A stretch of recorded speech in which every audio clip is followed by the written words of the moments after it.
Okay, so what we're going to be doing is inspecting the runout on a shaft. So, I mean, there's different ways of doing this. You could use V-blocks. These are balancing plates for surface grinding wheels, but you could make your own. This is being a smaller shaft, we're using these, but bigger shafts we have actually machined and made actual rollers.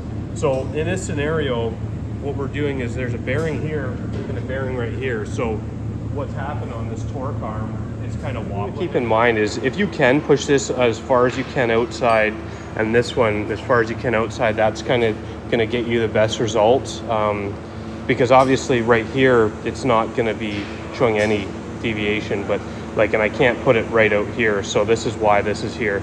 If you can do it, put it as far out as you can when you're mapping this, so it helps clarify what's going on. So we're now inspecting where the machine's out. You don't need it to be on a surface plate. You could do it on a concrete floor. So you just got to make sure this stuff's not going to move. So essentially, like what you can do, so you mark it here and you say, so if this is 0, this is your high side of 5. So what we're gonna go do is check this. So we'll just check it every foot so we can map it out. So if this is, that's the low.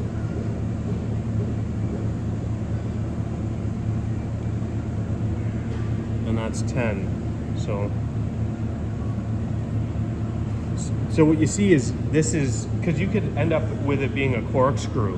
So we're checking the high, and you can see it's kind of on the same plane as this. So that's why we're doing that. So then we'll check it over here. And again, it doesn't need to be mag down, but here, so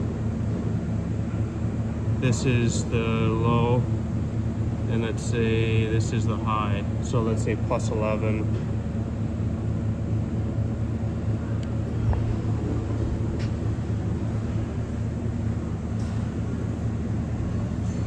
So right here,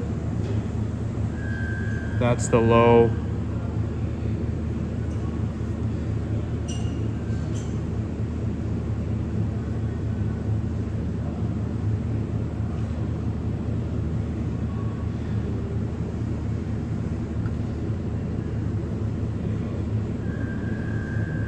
So that's, say, plus 12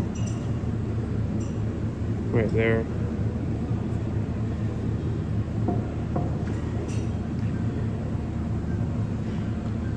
So that's the low, plus 5.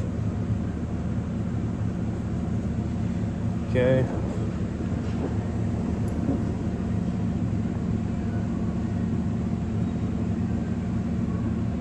So that's the low. That's plus 11 or plus 10, let's say. Let's double check. Okay. So now we're gonna zoom out. So essentially, what's gonna end up happening, you see this thing's doing this, and this is dropping down. So what the bend is, it's a pretty consistent bend in here, and we'll be able to straighten this out with a vise. But right here, it's bowing like this, and then this end's dropping down. So you can see this is 10, it's pretty even. So what we'll end up doing is we'll probably maybe put it in an arbor press and push it down a bit and get that running good. What we have here, it's kind of goofy, but this is being a little shaft, it's not gonna need much. But on the high side, we're just gonna bend it a bit, and then, you know, you're best to not go too much, and we'll take it back and see where we're at. So after that, where it was 11, now it's only 2 thou there. So we're gonna double check the end, see how that looks. Now what we're gonna do is go through this again and map it out again based on what our numbers were. So it used to be 10, 11 or something, now it's 5 here.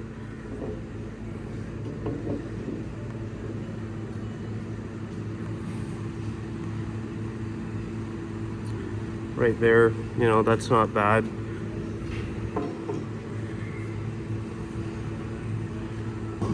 So that's not bad. And you can, you know, depending on your experience, like my recommendation would be to wipe the numbers off and do this again. But it's okay, that's a couple thou.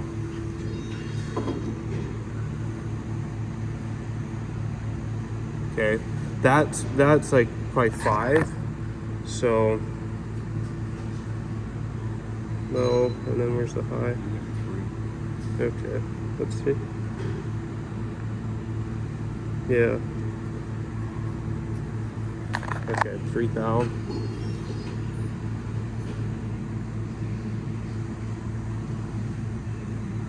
Okay, so that's all right. So my next bet, what I'd be doing here is maybe just putting 2 little pieces across and just putting a little bit of force on that. I mean, this went from being out 10 or 11 thou to about, you know, 3 there. So I mean, you can keep going at this and keep going until you get it perfect. I mean, it's something that you know, you just got to keep mapping it out.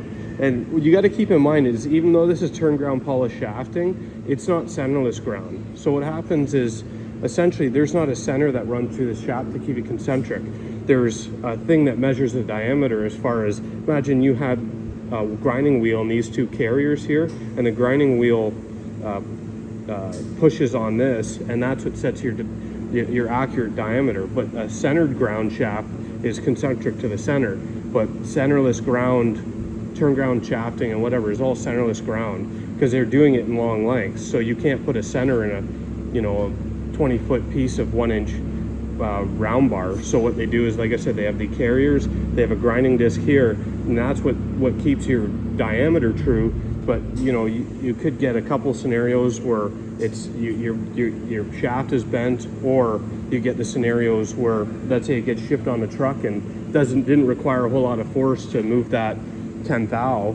So just stuff to think about. When you get into bigger shafts, what I generally do is heat straighten them, but this is more a little bit more economical than making a new shaft, and you can control it on the press, and you're best to be like slow at it.